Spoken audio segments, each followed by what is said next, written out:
এখানে অমিরন পাগলি নামে একজন পাগলি ছিল, তার মারা যাওয়ার পর এখানে দাফন করা হয়েছিল। তারপর থেকে এখানে প্রতি বছর মহরমের পরের দিন এখানে পাগলি বাজার বসে। বিভিন্ন জায়গা থেকে মানুষজন এসে এখানে মানুষজন আসে এবং হল করে। বিভিন্ন মানুষ এখানে নিত্য প্রয়োজনীয় যেগুলো পণ্য রয়েছে সেখানে এখান থেকে কেনাকাটা করে। আর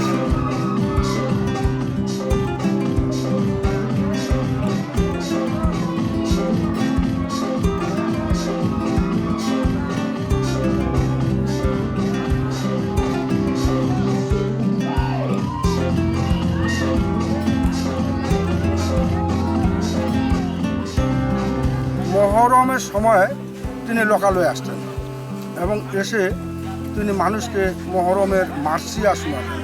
কালার এক্সপার্ট ডার্ক স্যাপ এবং মাইল্ড অন হ্যান্ডস টেকনোলজি সমৃদ্ধ অরিক্স অ্যাডভান্স ডিটারজেন্ট পাউডার আপনার লন্ড্রি এক্সপার্ট। ইমাম হাসান, ইমাম হুসাইন রাদিয়াল্লাহু তাআলা আনহুর যে জীবনী, সেটা তিনি খুব চমৎকার করে গীতের ভঙ্গিতে গাইতেন।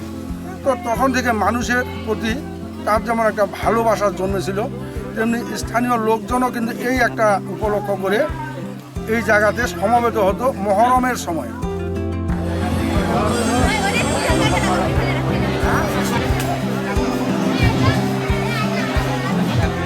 যে আগে ছিল একজন পাগলি, এই জায়গাটা মানুষ ছিল না, উনি একাই বাস করত।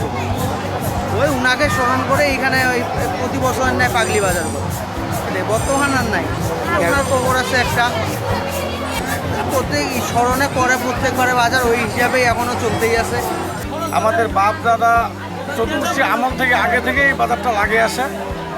আপন থেকে বাজার লাগে মহরমের 10 তারিখের পরের দিন 11 তারিখে লাগে এবং আপন থেকে আবার এই বাজার চলে যায়।